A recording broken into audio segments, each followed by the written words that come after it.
Chapter 3. Now Moses was tending the flock of Jethro, his father-in-law, the priest of Midian, and he led the flock to the far side of the desert and came to Horeb, the mountain of God. There the angel of the Lord appeared to him in flames of fire from within a bush. Moses saw that though the bush was on fire, it did not burn up. So Moses thought, I will go over and see this strange sight, why the bush does not burn up. When the Lord saw that he had gone over to look, God called to him from within the bush, Moses, Moses. And Moses said, Here I am. Do not come any closer. God said, Take off your sandals, for the place where you are standing is holy ground. Then he said, I am the God of your father, the God of Abraham, the God of Isaac, and the God of Jacob. At this Moses hid his face, because he was afraid to look at God. The Lord said, I have indeed seen the misery of my people in Egypt.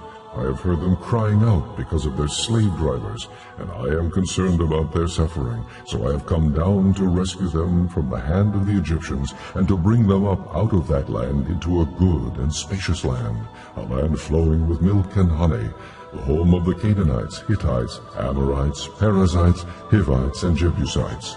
And now the cry of the Israelites has reached me, and I have seen the way the Egyptians are oppressing them. So now go.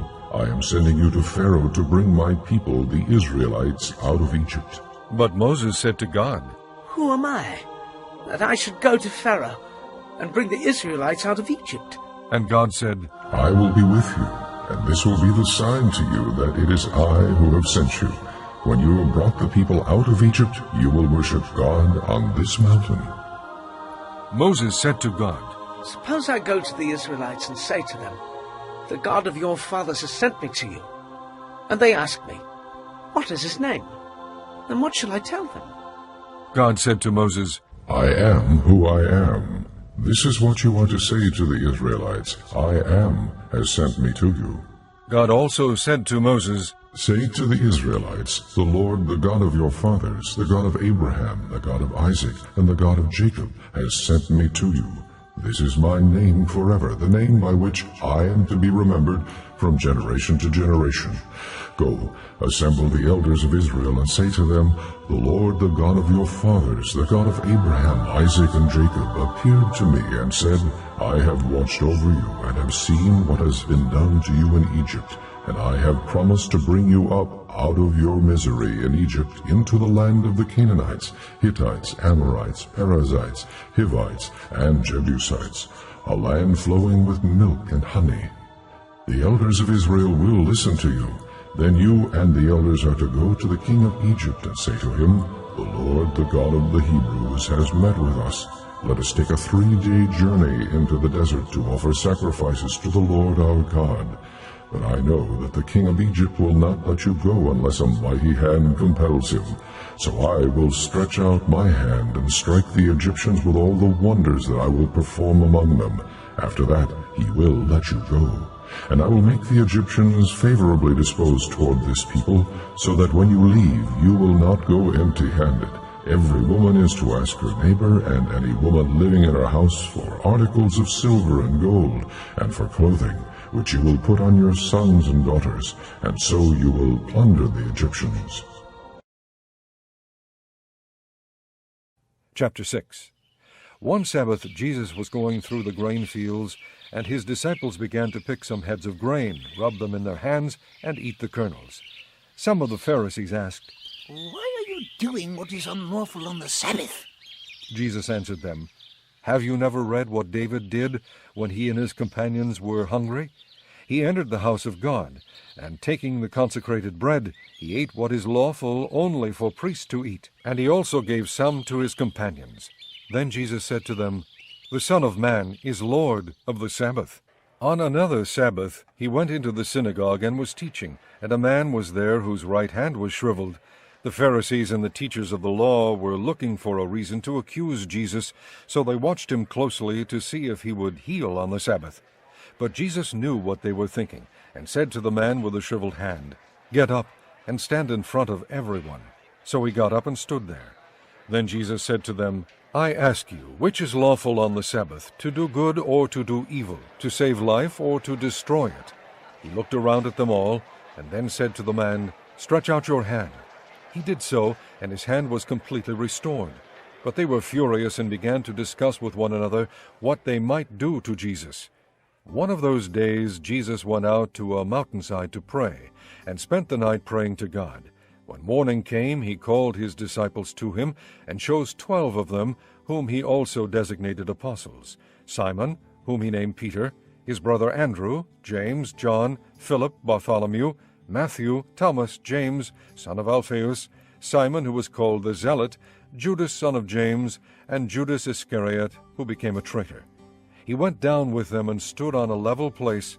A large crowd of his disciples was there, and a great number of people from all over Judea, from Jerusalem, and from the coast of Tyre and Sidon, who had come to hear him and to be healed of their diseases.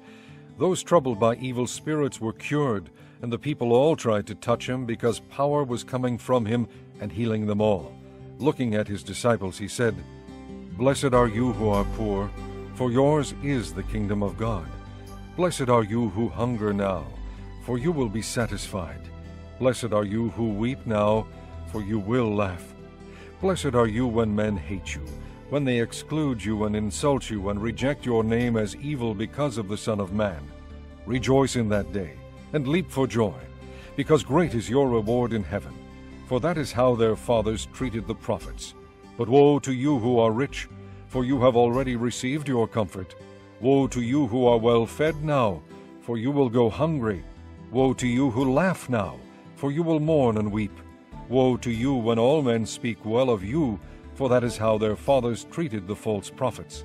But I tell you who hear me, love your enemies, do good to those who hate you, bless those who curse you, pray for those who mistreat you.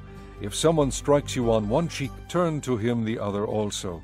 If someone takes your cloak, do not stop him from taking your tunic. Give to everyone who asks you, and if anyone takes what belongs to you, do not demand it back. Do to others as you would have them do to you. If you love those who love you, what credit is that to you? Even sinners love those who love them. And if you do good to those who are good to you, what credit is that to you? Even sinners do that. And if you lend to those from whom you expect repayment, what credit is that to you?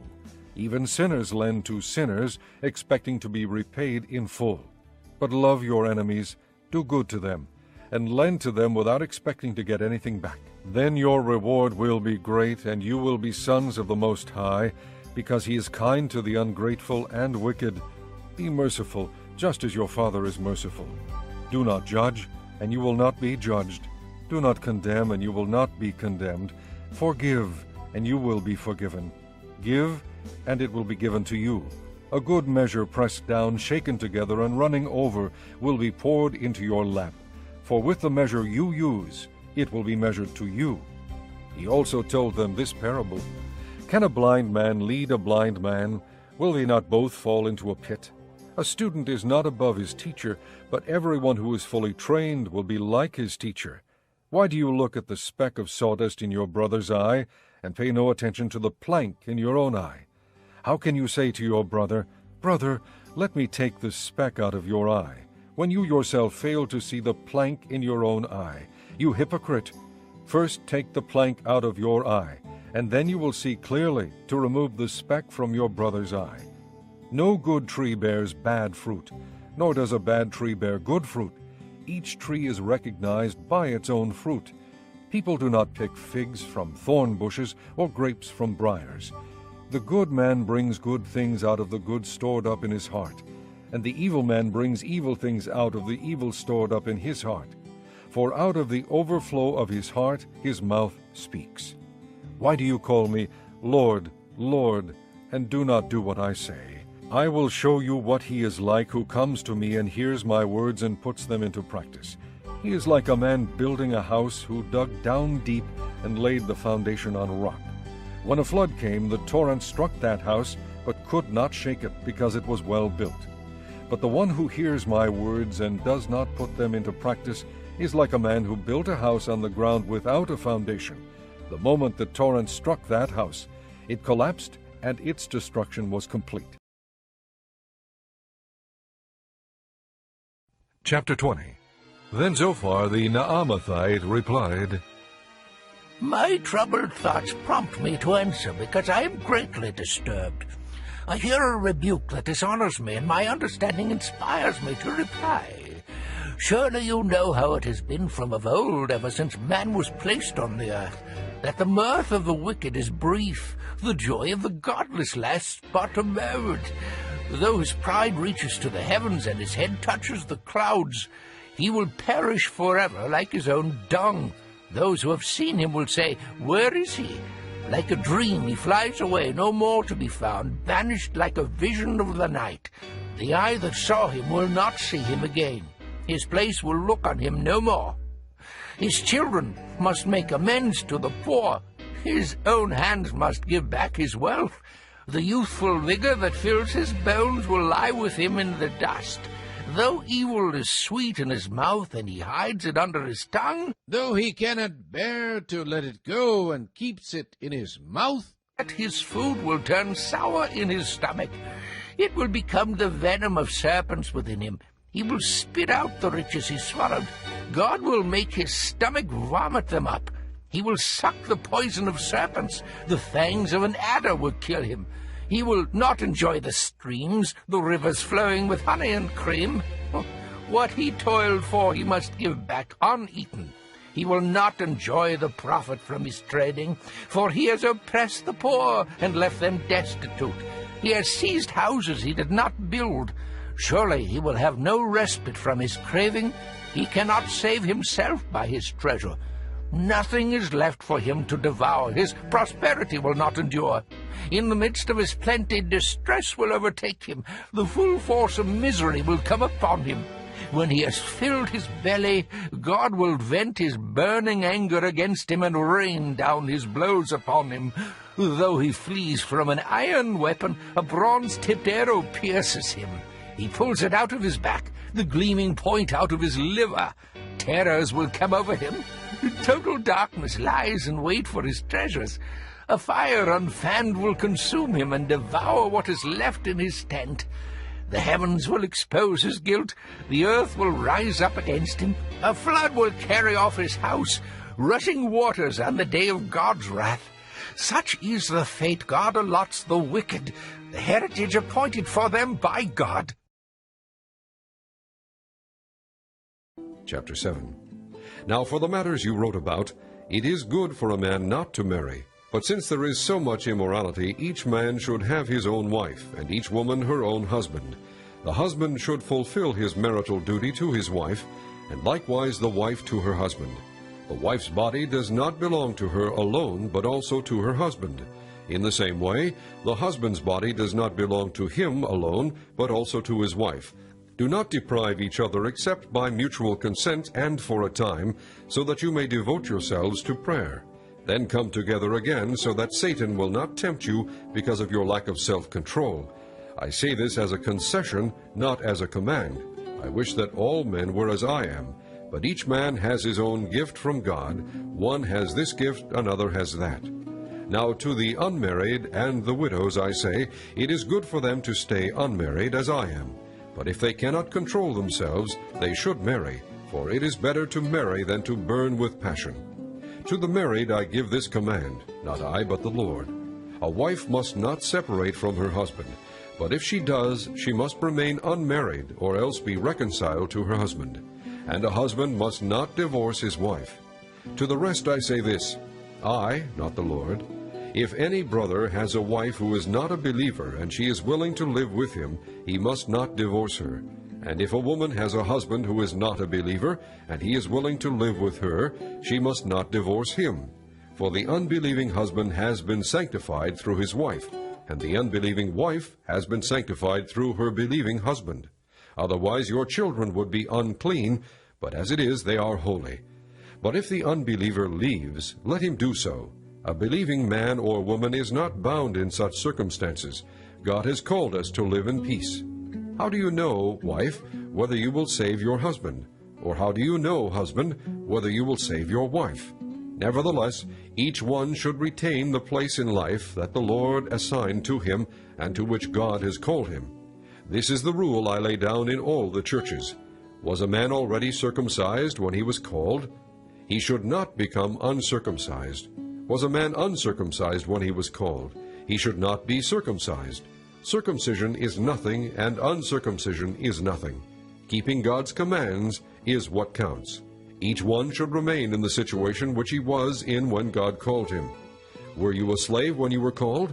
Don't let it trouble you, although if you can gain your freedom, do so. For he who was a slave when he was called by the Lord is the Lord's freedman. Similarly, he who was a free man when he was called is Christ's slave. You were bought at a price. Do not become slaves of men. Brothers, each man as responsible to God should remain in the situation God called him to. Now about virgins, I have no command from the Lord, but I give a judgment as one who by the Lord's mercy is trustworthy. Because of the present crisis, I think that it is good for you to remain as you are. Are you married? Do not seek a divorce. Are you unmarried? Do not look for a wife. But if you do marry, you have not sinned. And if a virgin marries, she has not sinned. But those who marry will face many troubles in this life, and I want to spare you this. What I mean, brothers, is that the time is short.